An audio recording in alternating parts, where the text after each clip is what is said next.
Hello everyone, welcome to today's show. My name is Spencer Walsh.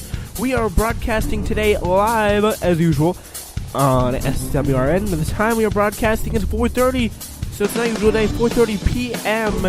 is the time today. Unemployment rate hits 3.9%. It's a pretty rare low as the job market has now become more competitive. We'll break down what it means. Trump undercuts Rudy Giuliani about payments he made, he/Michael Cohen, his lawyer, made to Stormy Daniels. Obama has endorsed Dianne Feinstein. KMS.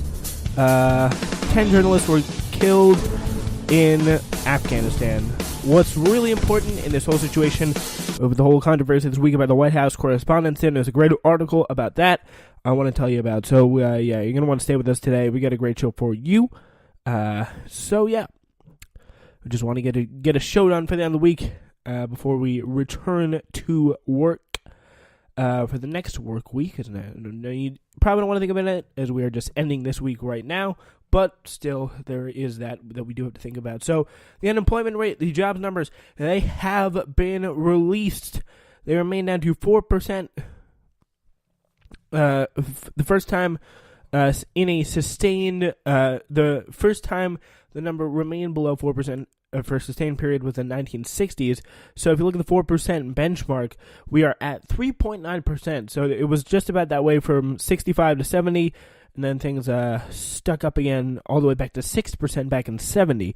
As we hit 1970, things got a little bit worse. Then 80s, 85, we got pretty bad. And obviously the Great Recession did occur as well. So the Department of Labor released its April hiring and unemployment report on Friday, providing the latest snapshot of the economy. So let's take a look at the numbers right now. The unemployment rate was 3.9%, the lowest since 2000, inside the job market had become even more competitive. It had been 4.1% since October, and Trump's probably tweeted about that already. I wouldn't be surprised if he had not tweeted about it already. The unemployment rate was 3.9%. Again, pretty solid stuff. We added 164,000 jobs in April 2018, which is also very cool. Wall Street economists, not Walmart economists, had expected an increase of about 193,000, according to Bloomberg, so that's a little bit under their expectations, but their expectations were actually pretty high. So, there is quite a lot of, it's very rare, it's not very often that we have over 2,000 jobs added, which is pretty, 200,000 added, which is pretty cool. So we're approaching that benchmark right now with 164. The Labor Department revised figures for job figures for Friday slightly downward, but revised the numbers for March sharply upward. The result was a net increase of 30,000 jobs compared to previous estimates. Average earnings rose by 4 cents an hour last month and are up 2.6% over the past year, which is really not a lot when it comes to reversing really years-long economic trends that are very worrying and show kind of the middle class, the left-behind middle class narrative that we see so much in elections, that this month of economic action did not do much to help that. American employers continue to find a reason to expand their payrolls, which is also pretty cool. April marked the 91st consecutive month of job gains, far and away the longest streak of increases on the record. The average monthly gain has declined each year since 2014, but that's normal for an economy that's been in recovery for such an extended period. We've continued to add jobs routinely every month for so long, and the unemployment rate we have reached is amazing. Catherine Barrett, the chief economist of the online job site ZipRecruiter, it's very incredible, she finishes off with. So it's declined each year, which is good, but there is a very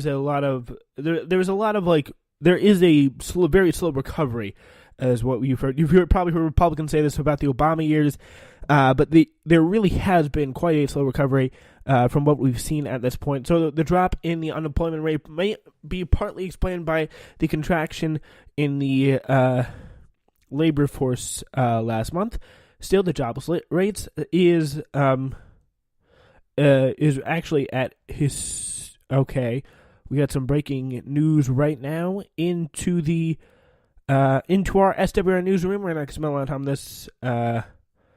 The Connecticut court has reversed the murder of a conviction of Michael Skakel, which is cool.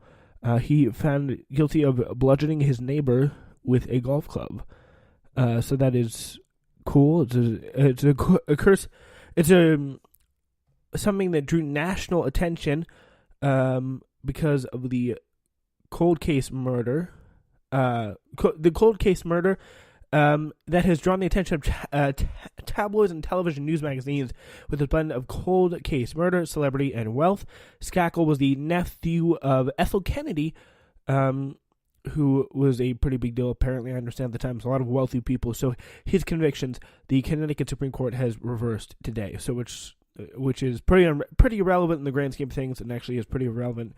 Don't really know why I spend the amount of time I just spent on it, but still, there is that to take away. So, anyway, the drop in unemployment that we just saw in the market may be partly explained by a contraction in the labor force market. Still, the jobs rate, though, is reaching historically low levels. Miss Brea, who, if you remember, is the ZipRecruiter lady, said it was too early to worry about whether the economy is overheating. When the jobs rate hits levels before the dot-com bubble burst, the labor force participation rate was significantly higher than it is today.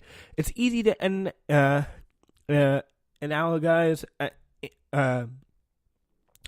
make analogies and say that's what we should be preparing ourselves for right now.